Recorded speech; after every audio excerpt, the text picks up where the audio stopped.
Espion, c'est quelqu'un qui se noie dans la masse, qui n'attire absolument aucune attention. On passe notre temps à mentir. Et on passe notre temps à manipuler quand même les gens. Si je faisais fuiter le truc, les gens étaient foutus. Qu'est-ce que vous risquez si vous revenez en Russie? À la prison, la même chose que Navalny. Bonjour à tous et bienvenue dans le Shotio. Sergueï Girnov est un ancien espion du KGB, les services secrets russes. Aujourd'hui exilé en France, il revient sur les secrets d'un milieu dont on ignore beaucoup. Le métier d'espion est l'un des plus vieux au monde. Mais c'est bien pendant la guerre froide qui opposait les États-Unis à l'URSS que les services secrets ont pris une toute autre ampleur. C'est la CIA face au KGB, futur terrain de jeu de Sergueï Girnov. C'est vrai que vous, la manière dont vous avez été repéré par le KGB est assez originale quand même. Ah, elle est super originale. On était du temps de l'Union soviétique, derrière le rideau de fer, c'était la guerre froide. Moi j'habitais à la Silicon Valley soviétique, la ville qui était fermée aux étrangers. Et depuis cette ville fermée, j'ai participé à un concours de RFI, Radio France Internationale, un concours linguistique, donc j'ai envoyé un télégramme. Bien évidemment, le KGB d'abord m'a pris pour un espion ou un dissident. Et donc ils ont organisé une chasse et puis après, à la fin, ils m'ont proposé de travailler avec eux. En 1984, Sergueï Girnov est sélectionné pour intégrer l'Institut Andropov, l'école des espions où sont formés les agents du KGB. Je suis rentré dans le service d'espionnage en 1984. J'ai découvert qu'il y avait déjà un mythe au KGB parce qu'on fait des fantasmes sur la belle russe, la belle espionne comme chez James Bond. En réalité, les femmes, il n'y en avait pas. On nous a réunis toute la promotion avant de commencer nos études. On était 320. Aucune femme. Je suis rentré la même année que Poutine, mais Poutine, il avait déjà 9 ans au KGB avant de venir à Andropov. Donc il était déjà commandant. Lui, c'est juste la différence entre le contre-espionnage et l'espionnage qu'on lui a appris. Nous, c'est différent. Donc d'abord, tu fais un stage commando, tel qu'on le montre dans les pires documentaires télé. On court, on saute avec parachute, on fait un peu de combat, on tire avec Kalachnikov, avec le pistolet Makarov. Tu as fait ça une fois et après on te dit...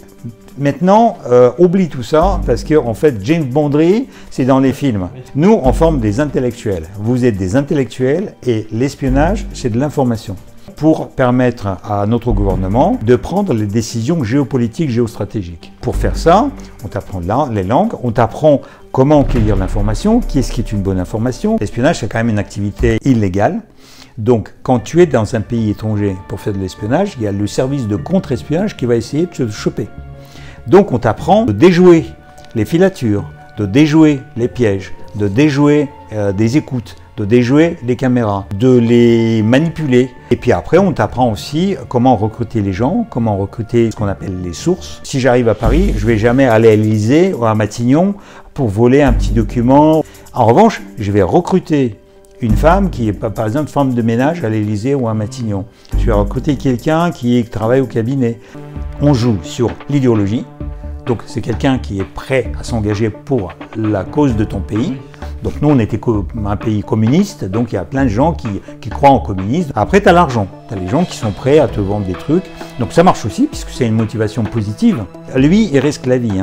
La majorité des pays, le minimum qu'il risque c'est 20 ans. Et le maximum c'est la pendaison ou une balle, suivant les pays. Mais en principe quand même on ne court pas beaucoup de risques. Beaucoup d'officiers d'espionnage travaillent sous la couverture diplomatique. À ce moment-là tu es protégé par l'immunité diplomatique. Ça veut dire que même si on t'arrête, on ne te mettra même pas dans la prison, on t'expulsera de ton pays et ça s'arrêtera là. Le français, c'est l'atout de Sergueï. Il a même son émission de télévision à Moscou consacrée à la France où il interviewe des hauts fonctionnaires. Et avec cette couverture parfaite, il va pouvoir infiltrer les plus grandes institutions françaises. Donc je suis allé à Paris et je me suis dit qu'est-ce que je pouvais trouver comme cible. Donc ça, c'est très facile. C'est les lieux de pouvoir. Donc Élysée, Matignon, Quai d'Orsay, ministère de la Défense, les grandes entreprises, le CAC 40. Je me suis dit, comme journaliste, je viens à Paris et je fais une série de reportages sur toutes ces institutions. Donc ça me donne un prétexte officiel d'aller les voir. Donc je téléphone à l'ENA, j'ai été reçu, donc bien évidemment, par la responsable des relations internationales. Et à la fin de cet entretien, ils m'ont dit, cette année, c'est la première fois que l'école s'ouvre soviétique, est-ce que ça vous intéresserait?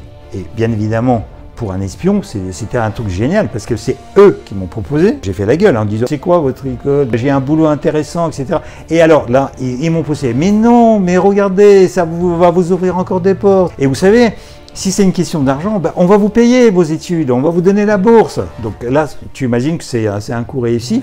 Pourquoi l'ENA nous intéresse? Tu prends 4 présidents français, Hollande, Macron, Chirac et Giscard d'Estaing, tous énarques.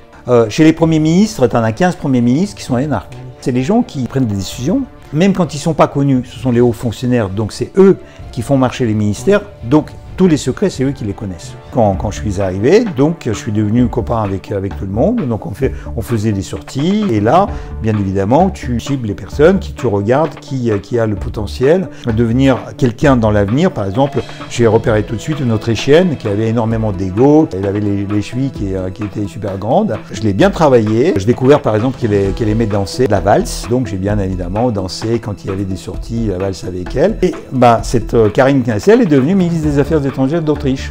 C'est ce qui m'a fasciné avec ses collègues russes, c'était la maîtrise de la langue française, mais vraiment avec toutes les nuances.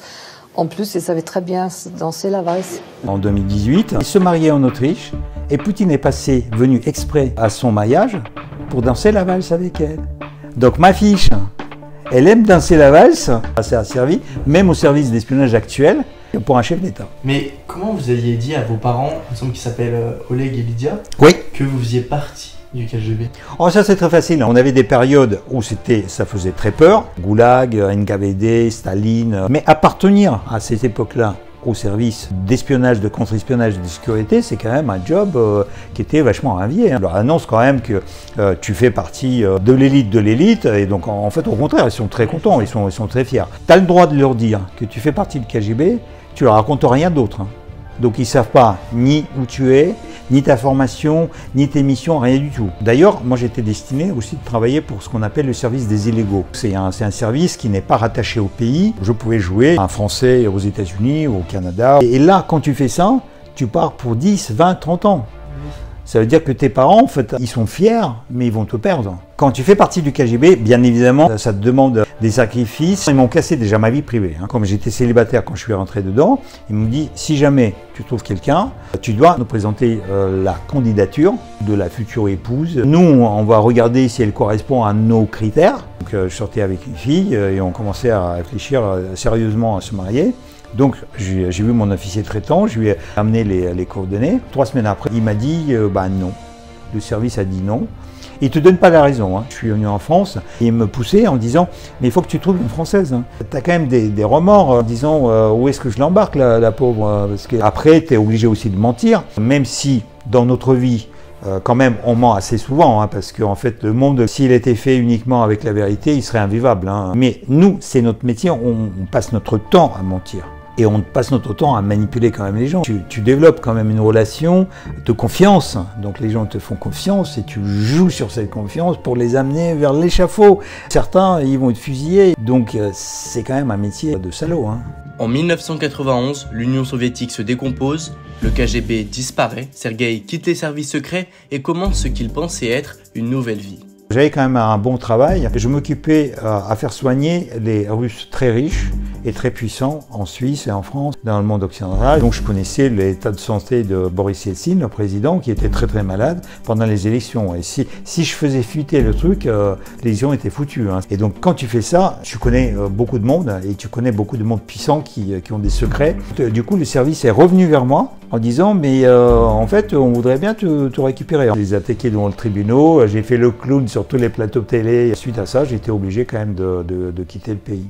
Mais donc, qu'est-ce que vous risquez si vous revenez en Russie?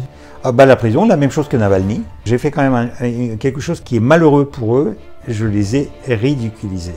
Et tu sais, dans la vie, c'est la pire des choses en fait. Même si tu te bats avec quelqu'un, il va l'oublier ça. Mais humiliation. Aujourd'hui, pour vous, c'est quoi un bon espion, un bon agent secret? C'est l'inverse de James Bond. Une mamie, ça peut être une excellente espionne. Espion, c'est quelqu'un qui se noie dans la masse, qui n'attire absolument aucune attention.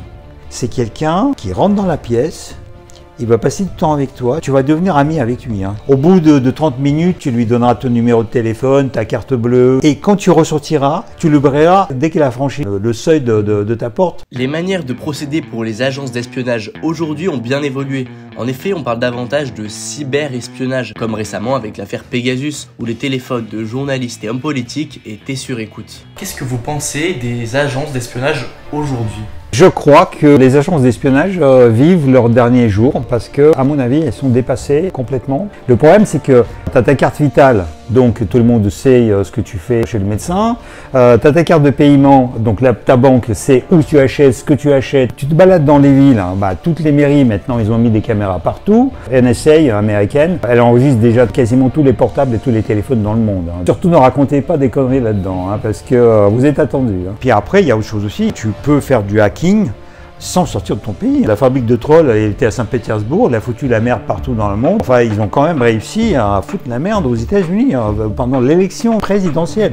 Ils ont foutu la même merde en France. D'ailleurs, Macron lui en veut encore à camarade Poutine. En 2007, ils ont attaqué sur les réseaux sociaux d'une manière assez dégueulasse en disant oh, le genou, il a une vieille avec laquelle il est marié. Et donc, bien évidemment, les commentaires, vraiment, c'était mortel. Et d'ailleurs, Macron, quand il a reçu au mois de mai, c'était le premier chef d'État qu'il recevait à Versailles, mais il lui a envoyé quand même le scud dans la gueule à Poutine parce qu'il y avait une correspondante de RT, Russia Today et de Sputnik qui a voulu lui poser la question. Il dit je vous réponds pas parce que je vous considère pas comme un média. Voilà, donc si vous avez aimé cette interview assez particulière, je vous invite à liker la vidéo et à vous abonner. Et puis si vous voulez en savoir plus sur les services secrets, je vous invite à aller acheter son livre KGB DGSE, 2 espions face à face, publié avec un ancien membre des services secrets français. Et n'oubliez pas, le Show revient le mois prochain.